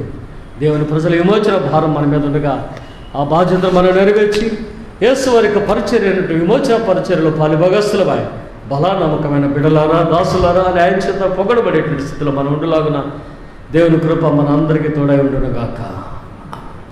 ఇప్పుడు తండ్రికి, నీ కుమారునికి, నీ పరిశుద్ధాత్మకును మహిమ కలుగునుగాక. మనందరం లేచి నిలిచి ఉండి విశ్వాస ప్రమాణాన్ని కలిసి చెప్పుట ద్వారా మన విశ్వాసాన్ని కలిగించి పరలోక భూలోకముల సృష్టికర్తయగు సర్వశక్తి గల తండ్రి అయిన దేవుని నేను నమ్ముచున్నాను. ఆయన ద్వితీయ కుమారుడును మన ప్రభునైన యేసుక్రీస్తును నమ్ముచున్నాను. ఈయన పరిశుద్ధాత్మ వలన కన్యయగు మరియ గర్భమును ధరింపబడి ఆమెకు పుట్టాను. పొంతు పిలాతు కాలమందు బాధపడి సిలువ వేయబడి చనిపోయి పాతి పెట్టబడి అదృశ్య లోకంలోనికి దిగాను. 3వ దినమున చనిపోయిన వారిలో నుండి తిరిగి లేచి పరలోకమునకెక్కి సర్వశక్తి గల తండ్రి అయిన దేవుని కుడి చేతి వైపున కూర్చుండి ఉన్నాడు. సజీవులకును మృతులకును తీర్పు తీర్చుటకు అక్కడ నుండి ఆయన వచ్చును. పరిశుద్ధాత్మను నమ్ముచున్నాను. పరిశుద్ధ సార్వత్రిక సంఘమును, పరిశుద్ధుల సహవాసమును, పాప క్షమాపణను, శరీర పునరుద్ధానము, నిత్యజీవము నమ్ముచున్నాను. ఆమేన్. దయచేసి కూర్చునండి.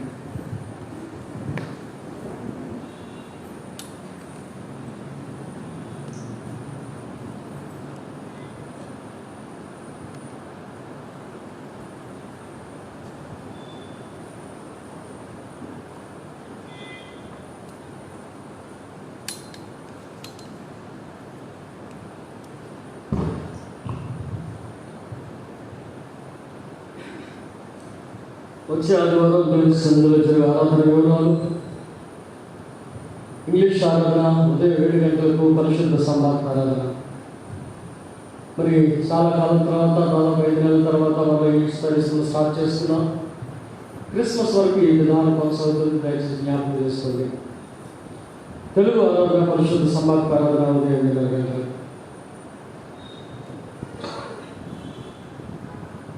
దేవుని సన్నిధికి వచ్చిన కానుకల వివరాలు. సామాన్య కానుకలు 22,470, కృతజ్ఞత కానుకలు 1,06,420. కానుకల వివరాలు: శ్రీమతి కె కస్తూరి గారు, వైఫ్ ఆఫ్ కేఎస్ ప్రభాకర్ గారు 5,000, శ్రీమతి కె హబీల గారు 2,000, వి స్నేహిత్ హర్ష 2,000, శ్రీ జి రామారావు గారు 2,000, శ్రీమతి విజయ్ కుమార్ గారు, జాన్ ప్రకాష్ వారి యొక్క కుటుంబం 8,500 రూపాయలు, బండమూడి ప్రణతి జోహన్నా, డాక్టర్ బండమూడి శివ కుమార్ గారు 5,000 రూపాయలు, శ్రీమతి శ్రీ జాన్ ఆలివర్ గారు 2,000 రూపాయలు, కోడి హేమలత 5,000 రూపాయలు, కేవి ప్రసాదరావు గారు వారి కుటుంబం 5,000 రూపాయలు, అన్నవరపు జస్వంతరావు గారు వారి కుటుంబం 3,000 రూపాయలు, శ్రీ బోర్గడ్డ విజయ్ కుమార్ గారు వారి కుటుంబం 15,000 రూపాయలు, నేమ్లెస్ కవర్ 19, నేమ్లెస్ కవర్ 14,500, అదే 19,000, తర్వాత 14,500, నేమ్లెస్ కవర్ 10,000, జీవిపి హర్షిత వారు ఒక చెక్ ఇచ్చారు, అది 5,000, thanks giving in the plates 2,920. మరి ఆరాధన అనంతరం ప్రీతి శనివారం సన్మానం చేయబడుతుంది కనుక కొద్దిసేపు వరకు ఉండాలని మీకు మనం చేస్తున్నాను. తర్వాత వచ్చే ఆదివారం ముగిసండి. పాస్టర్ గారికి, సెక్రటరీ గారికి, ట్రెజరర్ గారికి కూడా మరొకసారి అనౌన్స్మెంట్ మీ యొక్క ఉమెన్స్ సండే నిర్వహించాలని కోరుతున్నాను.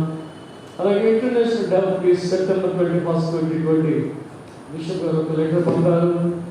అది 21వ తారీఖున ఇంటర్నేషనల్ డే ఆఫ్ పీస్ కింద చేపట్టబడుతుంది కనుక లోకల్ కెపాసిటీ కమ్యూనిటీసా ఏమన్నా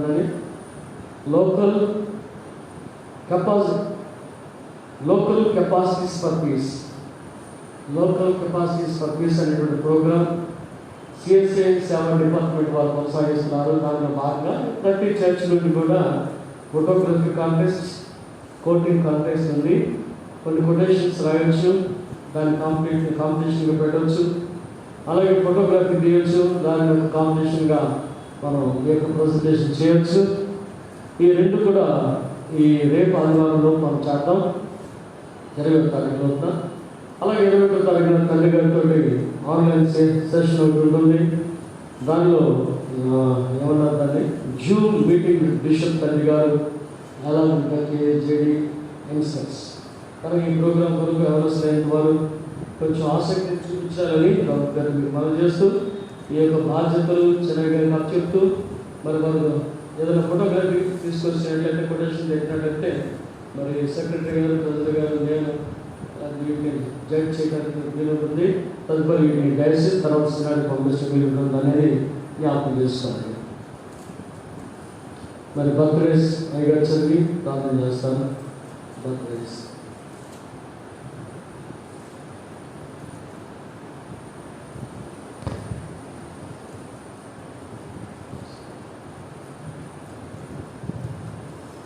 ఈ వారం మందు బర్త్డేస్ జరుపుకునే వారి కోసం మనం ప్రార్థన చేద్దాం.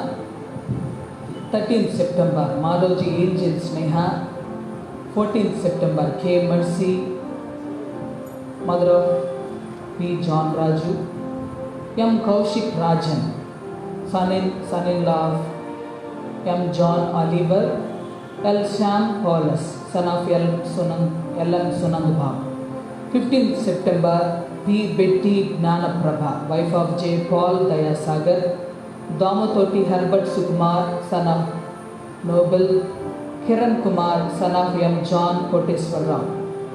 16th Anusha, care of Mekala Yesupal. 18th September miss G Kalpana, daughter of G Yesuratnam, Mrs Lalitha Noble, wife of Noble, doctor Jangam Priyanka, daughter of J Pushparaj, M Harshitha, daughter of M Bhagyaraj.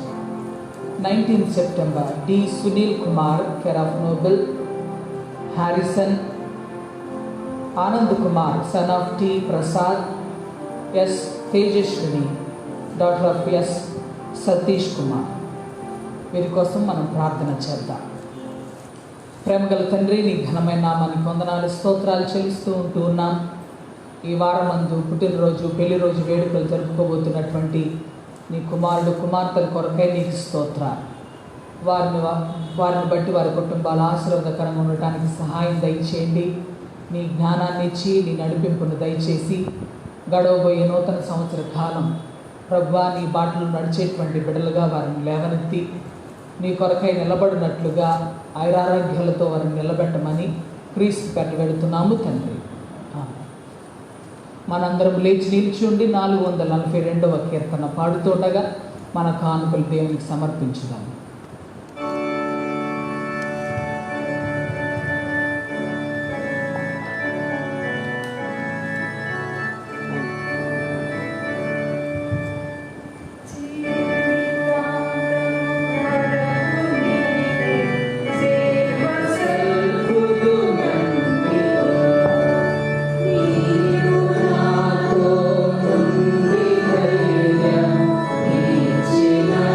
Oh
వరములకు దాత, మీ జనుల యొక్క ఈ కానుకలను దయతో అంగీకరించి వీటిని మమ్మను దీవించి లోకమంతటా సమాధానమును దయను విస్తరింప చేయమని మా ప్రభు అయిన యేసుక్రీస్తు ద్వారా నేను బతిమాలుకొనుచున్నాను. ఆమేన్.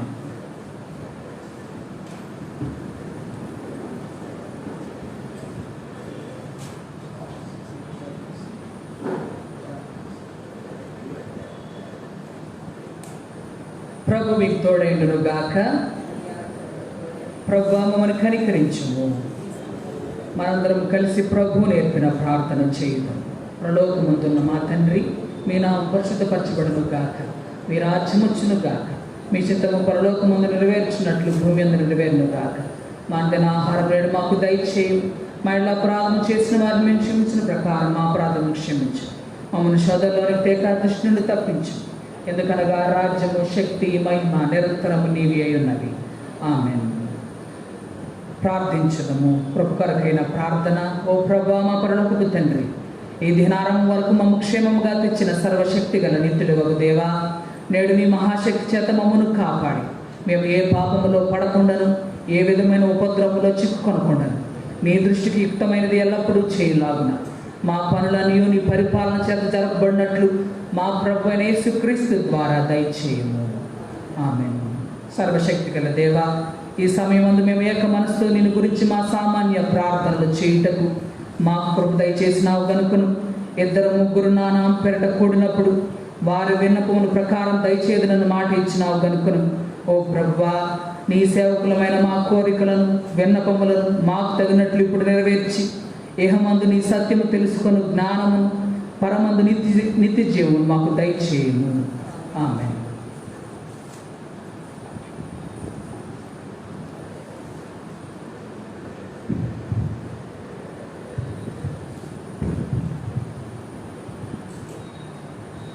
మహోన్నతుడైన మా దేవా, మరి విశ్రాంతిని మా జీవితంలో అనుగ్రహించి ఇదిగో మీ పాదసన్నిధిలో చేరి మిమ్మల్ని స్తుతించి వాక్యం మా కొరకు దయచేసిన దేవా, ఉపాధ్యాయుల దినోత్సవం జ్ఞాపకం చేసుకుంటే ఉపాధ్యాయులందరినీ వారు గౌరవిస్తున్నటువంటి ఆవశ్యక సంఘాన్ని దీవించండి. ఈ దినం కూడా వచ్చిన వారిని దీవించి నాయకుడు క్షమించి మరి వారి యొక్క సన్మానాన్ని వారు గ్రహించడానికి సహాయం చేయండి. కూడి వచ్చిన ప్రజలు మిమ్మల్ని స్తుతించి తిరిగి గృహాలు కూడా దీవించండి. ఎవరు విజ్ఞానం ఎవరు తెలియని వారికి మీకు వందనాలు. ఎవరు జీవితంలో ఏ మేలు చేశారు, ఏ కుటుంబంలో ఏ మేలు చేశారో కనుక మీకు వందనాలు. కానీ ఈరోజు నీటి పరీక్ష రాసిన బిడ్డలను దీవించి ఆశ్రయించండి. అలాగే ఈ రోజున కాంపిటేటివ్ ఎగ్జామ్ పెట్టిన బిడ్డలను దీవించి ఆశ్రయించండి. ఉద్యోగ ప్రయత్నాలు చేసిన బిడ్డలను ఆశ్రయించండి. సెమ్ ఎగ్జామ్స్ రాసిన బిడ్డలను ఆశ్రయించండి. ప్రతి ఒక్కరికి మీరు తోడుగా. అలాగే పుట్టినరోజు వివాహ దినాలు జ్ఞాపకం చేసిన వారందరికీ మీరు తోడుగా ఉన్నారు. కానీ ఎవరెవరు ఏ దుఃఖంలో ఉన్నారు, వ్యాధుల్లో ఉన్నారు, బలహీనతలో ఉన్నారు, పరామర్శ సహాయం చేయండి. ఆలోచన సంఘ కుటుంబాలన్నింటి మీకు అప్పగిస్తున్నాం. మా కుటుంబాలన్నింటి మీరే దీవించి మీరే పొందమని, అలాగే అధ్యక్ష సంఘాన్ని దీవించున్నాం. మరొకసారి ఆలోచన సంఘం దళితుల సేవకు ఈ దిన ప్రారంభమైన ఈ సర్వీస్ తోడుకోండి. కొనసాగు విశ్వాసయాత్రలో మరింత దేవుని కలిసిన సహాయం చేయమని యేసయ్య పుణ్యనామమున ప్రార్థించి వేడుకుంటున్నాం పరమ తండ్రి. ఆమేన్. సర్వశక్తి గల దేవా, ఈ సమయంలో మేమే మనస్సు గురించి మా సామాన్య ప్రార్థన చేయటకు మా ప్రభు దయచేసిన గనుకను ఇద్దరు ముగ్గురు నా పేరు గుళ్ళకు వారు ప్రకారం దయచేసిన మాటించిన గనుకను ఓ ప్రభు నీ సేవకులను మా కోరికలు వినపు మా తల్లిని కూడా నెరవేర్చి ఇహమందు నీ సత్యము తెలిసిన జ్ఞానమును పరమందు నిత్య జీవమును మాకు దయచేయము. ఆమేన్. మన ప్రభు యేసు కృపయుక్త దేవుని ప్రేమ పరిశుద్ధాత్మ సహవాసం మనకందరికీ తోడైండును గాక.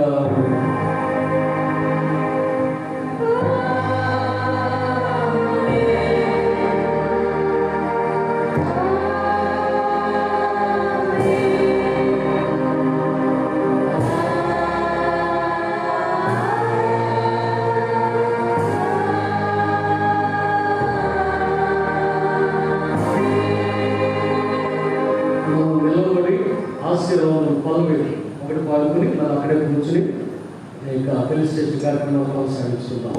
మనం నిలబడి కూడా ప్రవేశిస్తున్నాం.